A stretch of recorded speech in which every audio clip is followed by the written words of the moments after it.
Today, we're going to be talking about massive resistance. First, we're going to be looking at two books: In Search of Another Country, Mississippi and the Conservative Counter-Revolution, and Politics of Rage. These readings delve into the notion of resistance to the civil rights dominance of the political scene in the mid-50s and 60s. The first book, In Search of Another Country, is about how Mississippi demonstrated the desire to stay in its conservative ways. As the book describes it, it is far apart from the political world of the rest of the United States. Mississippi was a backward-looking society of racist oppression and hostility that did not align with the contemporary liberal American view. However, the Mississippians saw themselves differently. This only comes back into light when Ronald Reagan goes for the presidency and the conservative counter-revolution begins to take hold. White Mississippians connected their fight to preserve Jim Crow with other conservative causes. Evangelical Christians' concerns about liberalism tainting their churches, Cold Warriors worried about the communist threat, and parents concerned about where and with whom their children went to school with.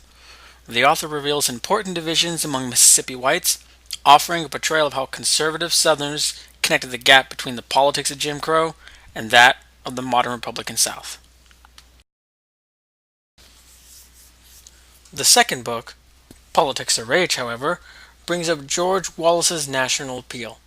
In the author's view, it was far more than racism.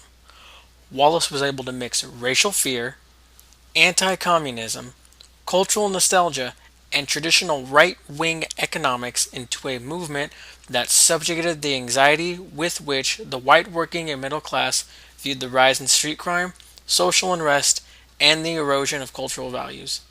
Effectively, Wallace laid the foundation for the conservative counter-revolution that arrived in the 1970s and 1980s. Also, it was Wallace that provided a voice to a growing national white backlash in the mid-1960s. Wallace predicted what could be made in a society dazed by social disorder and economic insecurity. In conclusion, the overall rise of the conservative view was the final result of the Southern white backlash.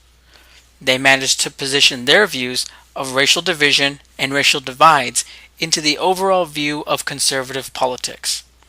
These political ideas being based on the return of a strong U.S. economy, anti-communism, and the reminiscence of the simple good old days. But as we have learned from experience, the good old days are hardly ever good.